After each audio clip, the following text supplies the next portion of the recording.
I was on the couch, trying to unwind after a long day, when I heard a creak coming from the front door.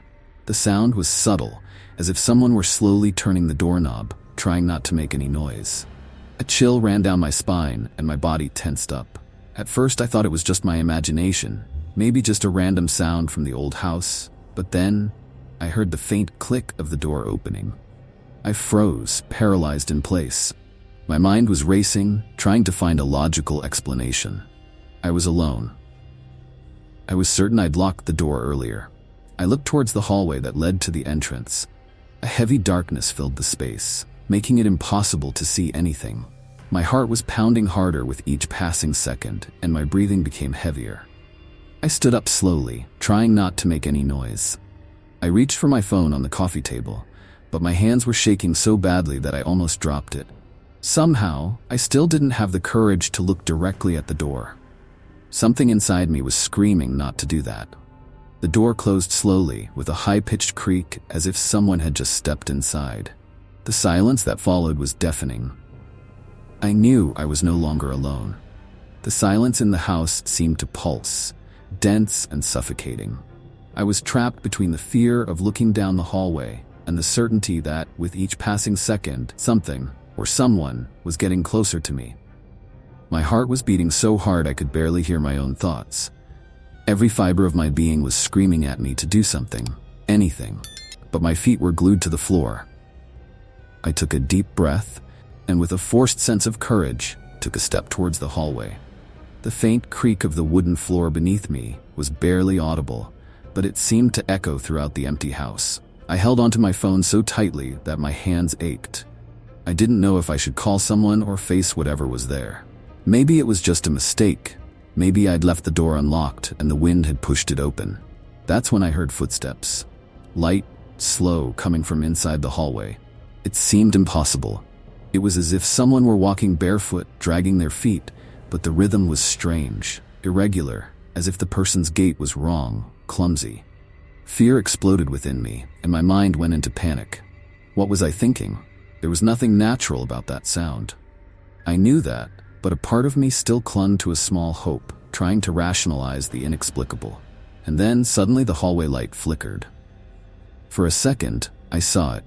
At the end of the hallway, a figure, pale and twisted, with eyes that reflected what little light there was, like they were made of glass.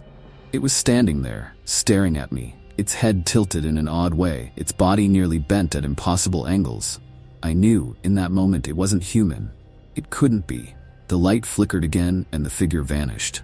Panic washed over me. My breathing grew ragged, sweat trickling down my face. I wanted to run, but my legs were locked in place. Whatever it was toying with me. Then I heard the footsteps again. Now quicker, coming directly towards me. The footsteps grew louder, quick and irregular, as if something were rushing towards me without the coordination of a human being. The sound surrounded me, and I could barely think. My body finally reacted before my mind could process what to do. I turned and bolted for the kitchen, nearly tripping over the furniture. My fingers gripped the back door handle, but it wouldn't budge. Locked. Damn it. Panic seized me as I desperately tried to unlock the door. My heart felt like it was going to burst from my chest. Sweat poured from my hands, making everything harder.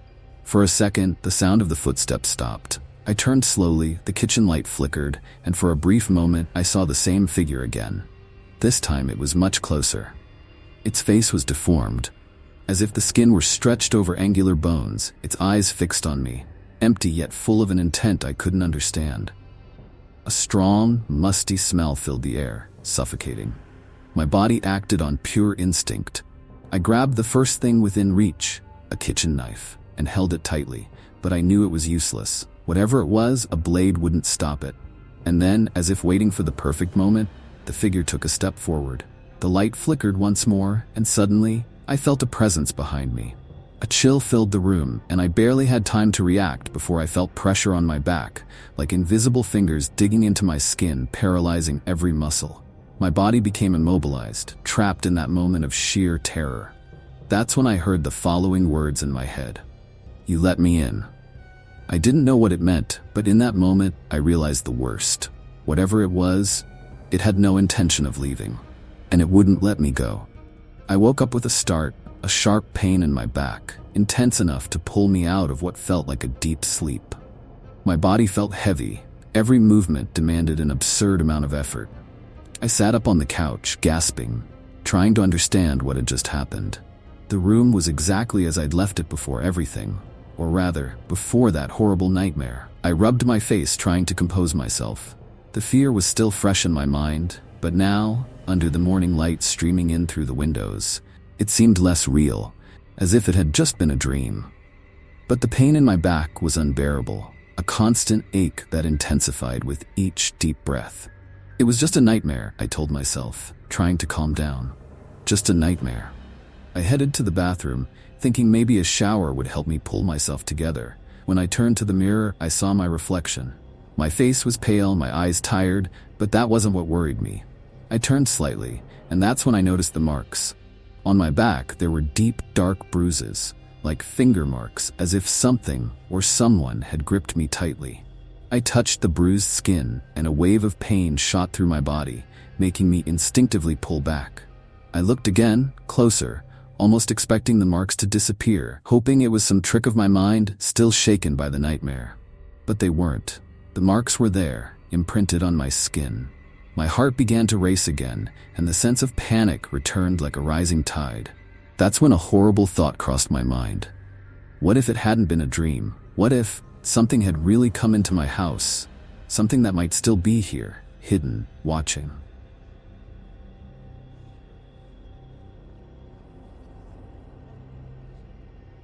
I'll start from the beginning, because maybe that will help explain why I went back to my grandmother's house, a place I hadn't set foot in for almost a decade. My grandmother was always like a second mother to me, and after my parents moved to another city, she insisted I live with her during college. Those were peaceful years. She had a strict, almost unshakable routine, but it was that very routine that made her home feel warm and safe. The smell of coffee in the morning, the sound of the local radio she played all day, all of that left a mark on my life in ways I only realized after she was gone. She died suddenly. I'd been living far away for years, but I still felt the impact. I had to rush back for the funeral, and her lawyer asked to speak to me about her will. The only thing she left me was the house. "So you'll always remember where you came from," her note read, which I found in an envelope with the other documents. That phrase seemed sweet, a final message of affection, but I'd soon see it was more of a troubling reminder than anything else. When I entered the house after so many years, I felt a mix of nostalgia and discomfort.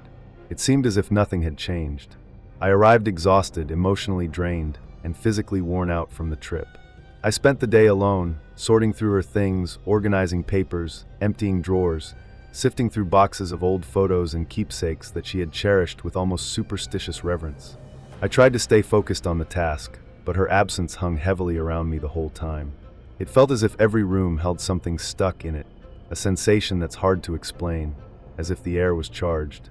When night fell, I finally gave up. I was too tired to continue. I threw myself onto the guest bed, the same one I'd slept in as a kid, hoping to clear my mind. But in the middle of the night, I woke up suddenly with a strange feeling, as though someone was in the hallway watching me. I lay still, trying to convince myself it was just paranoia, until I heard it. It was a voice. A soft voice calling my name. It sounded like my grandmother. She called me the way she used to when I was young and lost in my own world. For a moment, I felt a mix of longing and relief, but something about that voice made me uneasy. It didn't sound exactly the same. There was a strange hesitation, a fragility I didn't recognize. And it was coming from upstairs, where her bedroom had been. I got up, my heart pounding, and went to the hallway. I didn't know what to expect, but when I got there, everything was completely empty. Just silence and darkness. I tried to convince myself it was simply exhaustion and the impact of her death, but as I returned to the bedroom, I heard the voice again, this time coming from downstairs. Fear started to creep in. I knew it was her voice, yet somehow it felt off, like something was trying to imitate her, but couldn't quite get it right. A distorted, almost forced version that sounded like an echo from memory. I stood there, unsure whether to investigate or to just pretend nothing was happening. I spent the rest of the night awake, with that feeling of being watched, or worse, that something was waiting for a reaction from me. Every sound in the house, every slight creak in the wood, made me shrink further into myself, trying to ignore the feeling that whatever this presence was, it wanted me to stay. The next day, I tried to brush off everything that had happened. I convinced myself it was just exhaustion, so I spent the day staying busy, sorting through my grandmother's belongings, throwing away old things, looking at old photos. But as I worked, that discomfort from hearing her voice kept coming back to my mind, like a memory I couldn't shake. At night, I lay down, determined to sleep. I was exhausted and just wanted the hours to pass quickly, so I could finish everything and leave. But around 3 in the morning, I heard the same thing again, someone calling my name. This time, it sounded more distant, but with the same soft, familiar tone. The strange thing was that, instead of scaring me, the voice stirred up an uncomfortable feeling, a mix of nostalgia and distress. But something about it put me on alert, because although it sounded like my grandmother's voice, it wasn't quite the same. It was missing something, some natural warmth she always had. The tone felt forced in a way that's hard to explain. Even so, I got up and went into the hallway. Now, the voice was coming from somewhere downstairs, but as soon as I started to go down, it stopped. I looked into the living room, the kitchen, trying to find some explanation, but the house was completely empty, silent, with no sign of anyone else being there. I went back to the bedroom, trying to ignore what had just happened. I lay in bed for a while, but I couldn't stop thinking about it. I knew I'd heard something, and it was impossible to ignore that the voice sounded like my grandmother's, yet in a way that made me uncomfortable. I began to wonder if I was really hearing something, or if it was just in my head, the exhaustion mixed with grief. Still, I couldn't get back to sleep. I lay there until dawn, with the constant feeling that something was wrong. The next day, I decided I wasn't spending another night there. As soon as the sun came up, I decided I'd done enough. I packed my things and left the house without looking back. I left the rest of her belongings to deal with later, but honestly, I never went back. I tried to rationalize everything, the grief, the exhaustion, the weight of the memories. All of it contributed to making me feel fragile. But to this day, the memory of that night haunts me, and I wonder if it was just grief warping my mind, or if there was something in that house trying to take advantage of my mourning to keep me there.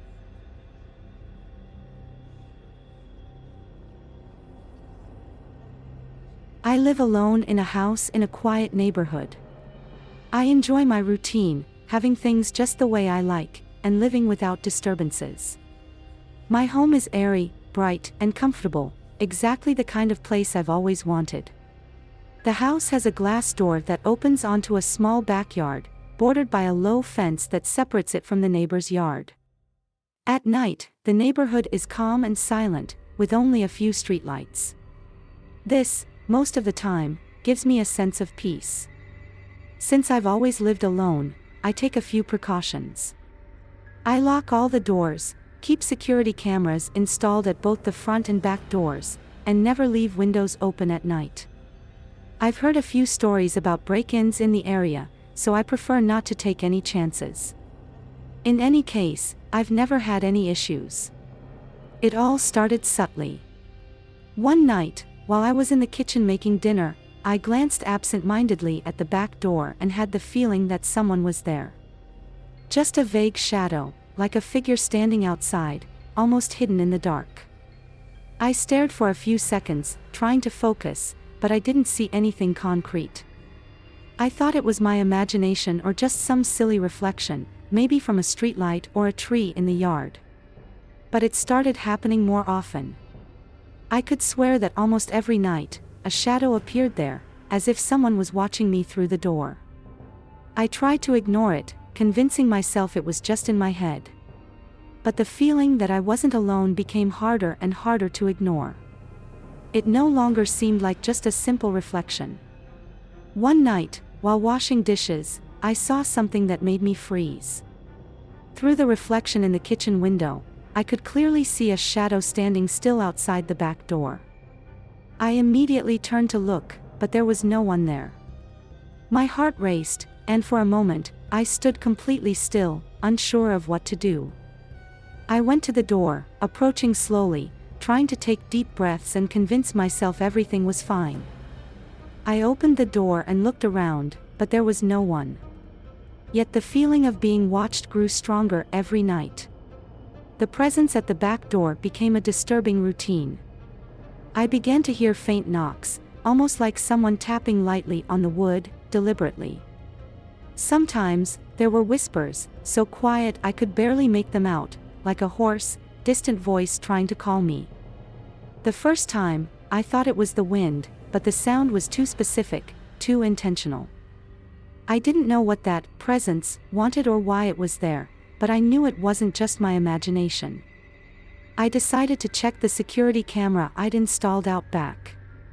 There was a camera pointing directly at the door, connected to my phone, which would send me alerts whenever it detected movement.